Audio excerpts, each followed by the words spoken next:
I'm your host, Dr. Joe Dispenza. Let's begin.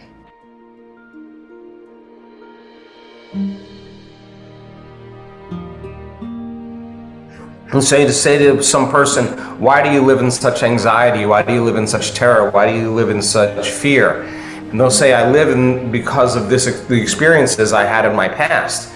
And what that really means is that event altered them biologically, and they haven't been able to change since then, right? So now, it's an interesting phenomenon to talk about the process of change, because if it's not just in the explicit memory system, the declarative memory system, the memories that we can declare, but it's in the implicit memory system, it's in the body mind, it's in the non-declarative system where you can't explain why you are the way you are. It's non-declarative, right? It's just who you are. So then when the person then decides, okay, I want to make a change, I want to change these feelings of terror, these feelings of anger, these feelings of resentment, these feelings of unworthiness, whatever it is. And those feelings have been influencing the person's thoughts and behaviors. The hardest part about change is not making the same choice as you did the day before. And the moment you decide to make a different choice, no matter what it is, if you have an intention to follow through on that choice, get ready, because it's going to feel uncomfortable.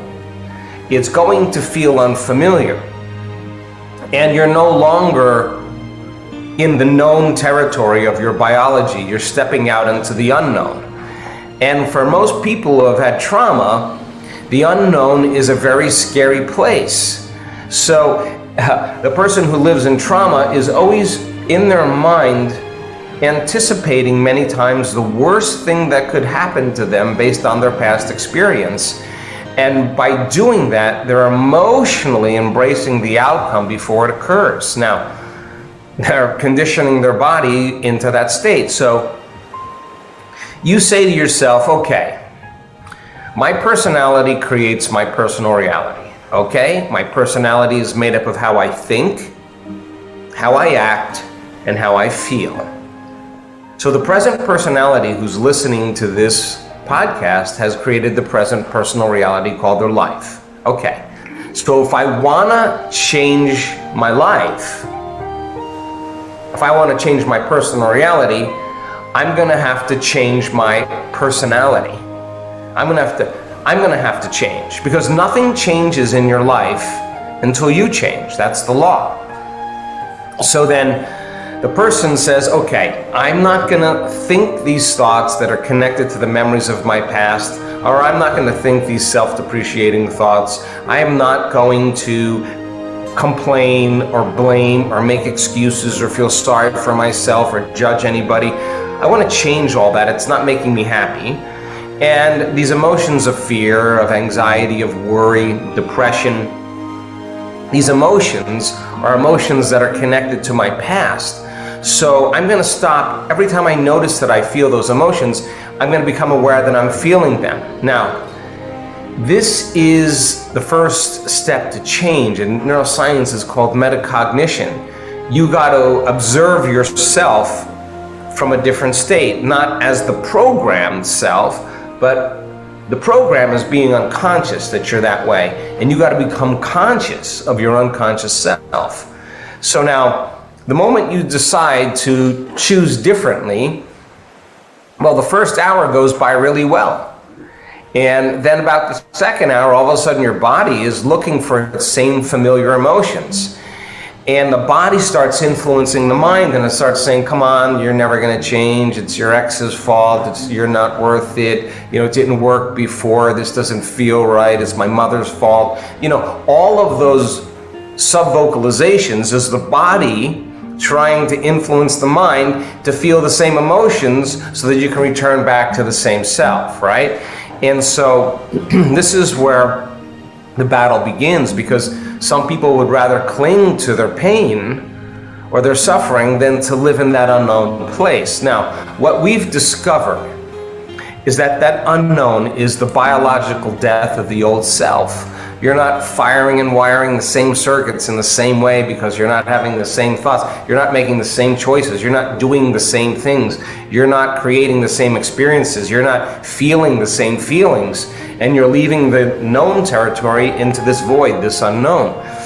And for most people, they'll return back to what's familiar than take a chance and possibility. But right there, what we've discovered, you have to leave the known to create something new. You can't create anything new from the known.